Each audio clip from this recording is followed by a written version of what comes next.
Welcome to DNR TV. ఈ programme మీకు present చేస్తుంది మహేష్ చినిమిల్లి. 4 దశాబ్దాల పాటు చిత్ర పరిశ్రమతో శక్తివంతమైన అనుబంధం కొనసాగించిన మహోన్నత కీర్తి శిఖరం అతడు. తాను చిత్ర పరిశ్రమకు అడుగుపెట్టే నాటికి దిగ్గజ దర్శకులు ఉన్నప్పటికీ కూడా తనకంటూ ఒక శైలిని ఏర్పరచుకొని, తనదంటూ ఒక ముద్రను ఏర్పరచుకొని వరుస విజయాలతో దూసుకెళ్లిన అద్భుత దర్శకుడు అతడు.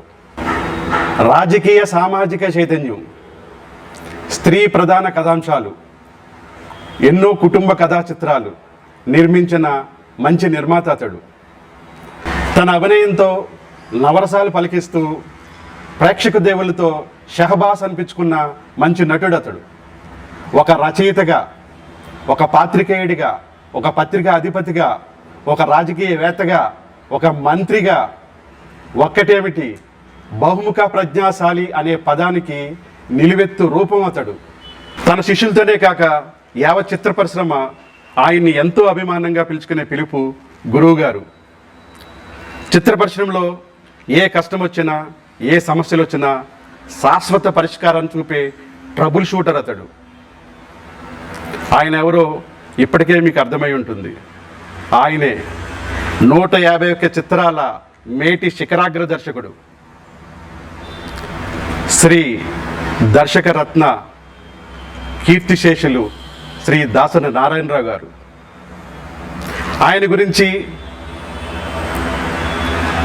ఆయన జీవితం గురించి తెలుగు వారందరికీ తెలుసు. ఆయన ఎక్కడ పుట్టారు, ఎక్కడ పెరిగారు, ఏం చదివారు, ఎలా చదివారు, అవన్నీ తెలుగు వారికి తెలుసు. అయితే ఆయన సినీ జీవితంలోని కొన్ని సంఘటనలు మీ ముందుంచే ప్రయత్నం చేస్తాను. దాసరి సినిమా ప్రస్థానం ఎలా మొదలైంది? దాసరి హైదరాబాదులో ఉద్యోగం చేసుకుంటూ రవీంద్ర భారతిలో ఎన్నో నాటకాలకు దర్శకత్వం వహించి నటించేవారు.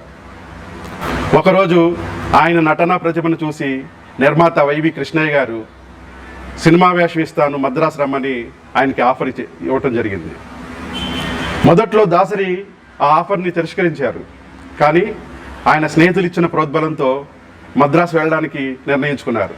అయితే ఆయన పనిచేస్తున్న కంపెనీ యాజమాన్యంతో తనకు సెలవు కావాలని, తనకు సినిమా వేషం వచ్చిందని సెలవు అడగటం జరిగింది.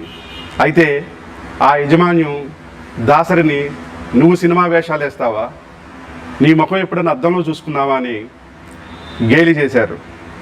దాంతో దాసరికి కోపం వచ్చింది. ఆ ఉద్యోగానికి రాజీనామా చేశారు. రాజీనామా చేసి మద్రాసు వెళ్ళారు. అయితే ఆయన మద్రాసు వెళ్ళిన తర్వాత ఆయనకి ఏదైతే క్యారెక్టర్ వేషం ఇస్తా అన్నారో ఆ వేషం వేరే వాళ్ళకి ఇవ్వటం జరిగింది. మరి దాసరికి ఆయన చేద్దామనుకున్న క్యారెక్టర్కి అసిస్టెంట్ క్యారెక్టర్ వేషం ఇస్తామన్నారు వాళ్ళు. అయితే దాసరి మొదట్లో దానికి ఒప్పుకోలేదు. మళ్ళా తిరిగి హైదరాబాద్ వస్తే ఫ్రెండ్స్, తెలిసిన వాళ్ళు, నువ్వు అక్కడ వేషం వేయలేకపోయినావా, మళ్ళీ తిరిగి వచ్చావని హేళన చేస్తారని దాసరి ఆ చిన్న వేషమైనా కూడా వేయడానికి ఒప్పుకున్నారు. ఆ చిత్రం పేరు అందం కోసం పందెం. ఆ చిత్రంలో దాసరి వేసిన ఆ చిన్న పాత్రని చూడండి.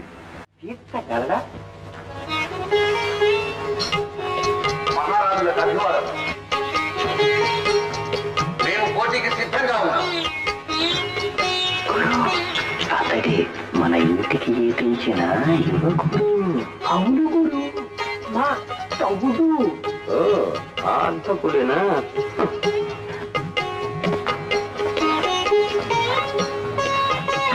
ముందు కిలకిల శ్రీవారితోనే ప్రారంభిస్తాం. అలాగే కానివ్వండి. అయ్యా కవిశేఖర, తమరు సిద్ధాంతం చేస్తారా, పూర్వపక్షం చేస్తారా? పరపక్షం వాడి. పూర్వపక్షం మాకెందుకు? సిద్ధాంతము చేస్తాం, లేకపోతే రాద్ధాంతము చేస్తాం. భట్టు గారు, మీరే పరీక్షించండి. సరే. పిల్లి, బల్లి, చిల్లి, తొల్లి అను పదములతో రామాయణ గాథకు సంబంధించిన పద్యములు చెప్పవాలి. కిలకిల శ్రీ గారు. వెనక రామాయణంలో బలులు, పిల్లులు ఎలా వస్తాయి? అవునవును, ఎలా వస్తాయి? రావ పిల్లి లాంటి రావణుడు బలిలాగా నక్కి నక్కి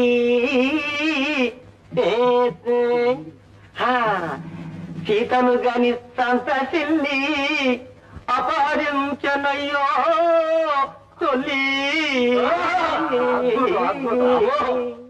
అయితే మనం ఇక్కడ గమనించాల్సింది, ఆయన ఎంతో మంది నటీనటులను టెక్నీషియన్లను ఈ చిత్ర పరిశ్రమకు పరిచయం చేసిన ఆయన ఒక చిన్న వేషంతో ఆయన సినీ జీవితం మొదలైందంటే ఆశ్చర్యంగా ఉంది కదా. హీరో అయిపోవాలని చిత్ర పరిశ్రమకు వచ్చే కొత్త వారందరూ ఈ విషయం తెలుసుకోవాలి. దాసరి లాంటి మహోన్నత వ్యక్తుల యొక్క జీవితం, సినిమా జీవితం ఎలా ప్రారంభమైందో. ఆ తర్వాత వైవి కృష్ణయ్య గారి సహకారంతో ఆయన వీటూరి పాలగుమ్మ పద్మరాజు గారి దగ్గర అసిస్టెంట్ స్క్రిప్ట్ రైటర్గా పనిచేశారు. మరి ఆ తర్వాత ఆయన అసిస్టెంట్ డైరెక్టర్గా నటశేఖర్ కృష్ణ గారు నటించిన మా నాన్న నిర్దోషి అనే చిత్రానికి అసిస్టెంట్ డైరెక్టర్గా పనిచేశారు. ఈ చిత్రంలో నటశేఖర్ కృష్ణ కూతురిగా అందాల నటి శ్రీదేవి నటించడం విశేషం. ఈ క్రమంలో భీమ్ సింగ్, వేదాంత రాఘవయ్య, లక్ష్మీ దీపక్, సావిత్రి అటువంటి వారి వద్ద ఈయన అసిస్టెంట్ డైరెక్టర్గా పనిచేయడం జరిగింది. 1970లో మొదటిసారిగా మాటల రచయితగా కేవీ నందన్ దర్శకత్వంలో జగత్ జట్టీల్ సినిమాకి పనిచేయటం జరిగింది. ఈ సినిమాలో సూర్యకాంతం గారు ఒక డైలాగ్ చెప్పాల్సింది ఉంది. అదేం డైలాగ్ అంటే, కుంటే కుక్కపై కొబ్బరికాయ పడినట్టు. ఈ డైలాగ్ని సూర్యకాంతం గారు నేను చెప్పను అని చెప్పారు. కారణం, మూలిగే నక్కపై తాటికాయ పడ్డట్టు అనే సాంప్రదాయ సామెతను మార్చి ఈ డైలాగ్ చెప్పమంటే ఎలాగయ్యా చెప్పేది అని ఆమె కోపడడం జరిగింది. నేను రాసిన డైలాగులు చెప్పకపోతే నేను ఈ చిత్రానికి డైలాగులు రాయడం మానేస్తానని ఆయన కూడా చాలా ఘాటుగా చెప్పడం జరిగింది. అంటే అవకాశాలు వెతుక్కునే రోజుల్లో అవకాశం వస్తే తన డైలాగ్స్ కోసం అవకాశాన్ని కూడా వదులుకోవడానికి సిద్ధపడ్డారు దాసరి. ఈ చిత్రంలో దాసరి నటించారు కూడా, చూడండి. భీమ్ సింగ్ గారి దర్శకత్వంలో మహానటుడు ఎన్టీఆర్ హీరోగా ఒకే కుటుంబం అనే చిత్రానికి అసోసియేట్ డైరెక్టర్గా దాసరి పనిచేయడం జరిగింది. ఈ చిత్రానికి నటుడు నాగభూషణం నిర్మాత. అయితే ఒకానొక సందర్భంలో భీమ్ సింగ్ గారు అందుబాటులో లేని సమయంలో ఎన్టీఆర్ గారిని ఒక సన్నివేశానికి దర్శకత్వం వహించే అవకాశం దాసరి గారికి వచ్చింది. అయితే అంత మహానటుడిని దర్శకత్వం అప్పటికి ఆయన ఏమాత్రం భయపడలా. ఆ సన్నివేశాన్ని ఆయన ప్రతిభతో అద్భుతంగా చిత్రీకరించారు. ఆయన ప్రతిభను చూసిన ఎన్టీఆర్, దాసరి నువ్వు చాలా పెద్ద దర్శకుడు అవుతావయ్యా అని ఆశీర్వదించారు. ఈ ప్రతిభను గమనించిన నాగభూషణం గారు దాసరి గారికి నువ్వు నాకు ఒక సినిమాని దర్శకత్వం చేయాలయ్యా అని అవకాశం ఇచ్చారు. అయితే తమిళంలో హిట్ అయిన శపథం అనే చిత్రాన్ని అనువాదం చేయబోతున్నాం మనం. ఆ చిత్రానికి కథ, మాటలు నువ్వే తయారు చేసి నువ్వే దర్శకత్వం వహించాలని ఆయనకి, దాసరి గారికి నాగభూషణ గారు బాధ్యతగా అప్పచెప్పారు. నాగభూషణ గారు ఇచ్చిన ఈ అవకాశంతో దాసరి గారు అప్పటికే ఆయన కో డైరెక్టర్గా పనిచేస్తున్న కొన్ని చిత్రాలను వదులుకొని ఆయన నాగభూషణ గారు చెప్పిన చిత్రానికి కథ, మాటలు రెడీ చేసుకొని నాగభూషణ గారి దగ్గరికి వెళ్ళడం జరిగింది దాసరి గారు. అయితే ఈ ప్రాజెక్ట్ని ఇప్పుడు ఆపేశామయ్యా, మనం ఇప్పుడు ఈ సినిమాని తీయట్లేదని చల్లగా నాగభూషణం గారు దాసరి గారికి చెప్పడం జరిగింది. దాసరి గారు షాక్ అయ్యారు. కానీ కొన్ని రోజుల తర్వాత ఇదే చిత్రాన్ని మధుసూదన్ రావు గారి దర్శకత్వంలో నాగభూషణ్ గారు ఈ చిత్రాన్ని నిర్మించారు. ఈ విషయం తెలుసుకున్న దాసరి చాలా బాధపడ్డారు. కానీ ఆయన కృంగిపోలే. ఆయన దర్శకుడిగా ప్రయత్నం చేశారు. ఈ క్రమంలో దాసరి నిర్మాత కె రాఘవ్ గారిని కలవడం జరిగింది. రాఘవ్ గారికి దాసరి 3 కథలను వినిపించారు. అందులో ఒక కథ రాఘవ్ గారికి నచ్చింది. అయితే ఆ రోజుల్లో కథ నిర్మాతకి నచ్చడమే కాదు, ఆ చిత్ర పంపిణీదారులు కూడా నచ్చాలి. అయితే దాసరి ఇచ్చిన ఈ కథ రాఘవ్ గారికి నచ్చింది కానీ పంపిణీదారులకు నచ్చలా. అయితే రాఘవ్ గారు ఆ పంపిణీదారులను పక్కకు పెట్టి వేరే పంపిణీదారులను చూసుకున్నారు. ఎందుకంటే రాఘవ్ గారికి ఆ కథ అంత బాగా నచ్చింది. ఆ చిత్రమే తాతా మనమడు. ఆ చిత్రానికి హీరో రాజుబాబు, ముఖ్య పాత్ర ఎస్వి రంగారావు. తన మొదటి చిత్రంతో ఒక హాస్య నటుడితో చిత్రాన్ని ప్రారంభించడం అనేది దాసరి ధైర్యానికి ఒక ప్రతీక. అయితే ఈ చిత్రం మొదలుపెట్టినప్పుడు రాఘవ గారికి హాస్య నటుడితో చిత్రం తీస్తున్నారు, హీరోగా పెట్టి చిత్రం తీస్తున్నారని కొంతమంది నెగిటివ్గా చెప్పడం జరిగింది. అయినా రాఘవ గారు వినలా. అయితే ఈ చిత్రంలో రాజబాబు పక్కన, అంటే రాజబాబుకి హీరోయిన్గా విజయ నిర్మల గారిని అడగటం జరిగింది. ఒక కమెడియన్ పక్కన అప్పటికే టాప్ హీరోయిన్ అయిన విజయ నిర్మల గారు నటిస్తారో లేదో అని దాసరికి అనుమానం ఉంది. కానీ కృష్ణ గారికి విజయ నిర్మల గారికి జరిగిన పెళ్లి విషయంలో ముఖ్య భూమిక పోషించిన రాజబాబు గారి మీద ఉన్న గౌరవంతో విజయ నిర్మల గారు రాజబాబు గారి సరసన హీరోయిన్గా వేయటానికి విజయ నిర్మల గారు ఒప్పుకోవడం జరిగింది. అయితే ఈ చిత్రంలో గుమ్మడి గారు పోషించిన పాత్రకి నాగభూషణాన్ని అడగటం జరిగింది. ఆల్రెడీ నాగభూషణ్ గారు దాసరి గారికి పెద్ద హ్యాండ్ ఇచ్చారు. ఆయనకు ఒక చిత్రం దర్శకుడిగా ఇస్తానని చెప్పి వేరే వాళ్ళకి ఇచ్చారు. అయినా కూడా దాసరి గారు నాగభూషణ్ గారిని కలవడం జరిగింది, ఆ పాత్రను ఏమని అడగడం జరిగింది. అయితే నాగభూషణం గారు ఆ చిత్రానికి సంబంధించి ఆయన ఎక్కువగా అమౌంట్ డిమాండ్ చేయడం జరిగింది. దాసరి గారు ఎంత బ్రతిమలాడినా కూడా నాగభూషణం ససేమిరా అని ఆయన అమౌంట్ని ఏమాత్రం తగ్గినన్నారు.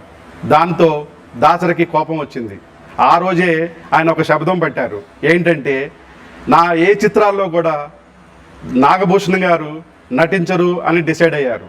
అందుకే ఆయన దాసరి గారు తీసిన 151 చిత్రాల్లో నాగభూషణం గారు ఏ ఒక్క చిత్రంలోనూ లేరు. 1972 మార్చి 23 దాసరి దర్శకుడిగా ప్రభంజనం మొదలైంది. ఆ రోజే ఆయన మొదటి చిత్రం తాతా మనోడు రిలీజ్ అయింది. సరిగ్గా ఆ చిత్రం రిలీజ్ సమయానికి 2 అగ్ర కథానాయకుల చిత్రాలు రిలీజ్ అయ్యాయి. ఒకరు ఎన్టీఆర్, ఆయన సినిమా దేశోద్ధారకుడు, మరొకరు ఏఎన్ఆర్, ఆయన సినిమా బంగారు గాజులు. ఈ 2 చిత్రాల మధ్య అప్పటికే జయాంధ్ర ఉద్యమం మంచి ఊపులో ఉంది. అలాంటి అననుకూల పరిస్థితుల్లో ఈ సినిమా రిలీజ్ అయింది. అయితే మొదటి వారం చాలా డల్లుగా నడిచింది. ఒక వారం తర్వాత కలెక్షన్స్ పుంజుకున్నాయి. ఆ చిత్రం 100 days కంప్లీట్ చేసుకుంది. మొదటి చిత్రంలోనే దాసరి అద్భుతమైన దర్శక ప్రతిభ కనబరిచారు. ఇక ఆ సినిమా నుండి దాసరి ప్రస్థానం మొదలైంది. వరుస హిట్లు. ఆయన 1980 సంవత్సరంలో 1980 సంవత్సరంలోనే 15 సినిమాలకి దర్శకత్వం వహించారంటే ఆశ్చర్యపోక మానరు.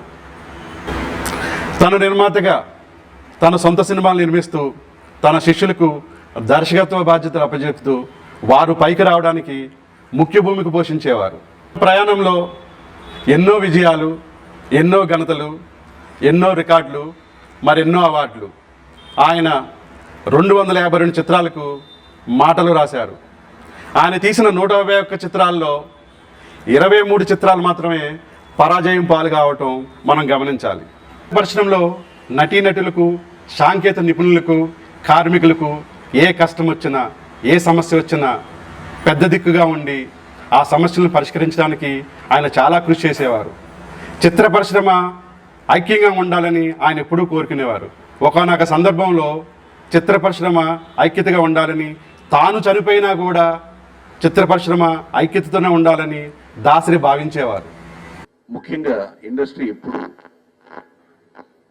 వైషమ్యాలు కానీ భేదాభిప్రాయాలు కానీ అవి పక్కన పెట్టి ఒకే ప్లాట్ఫామ్ మీదకి వచ్చి చేయడం ఆది నుంచి జరుగుతుంది.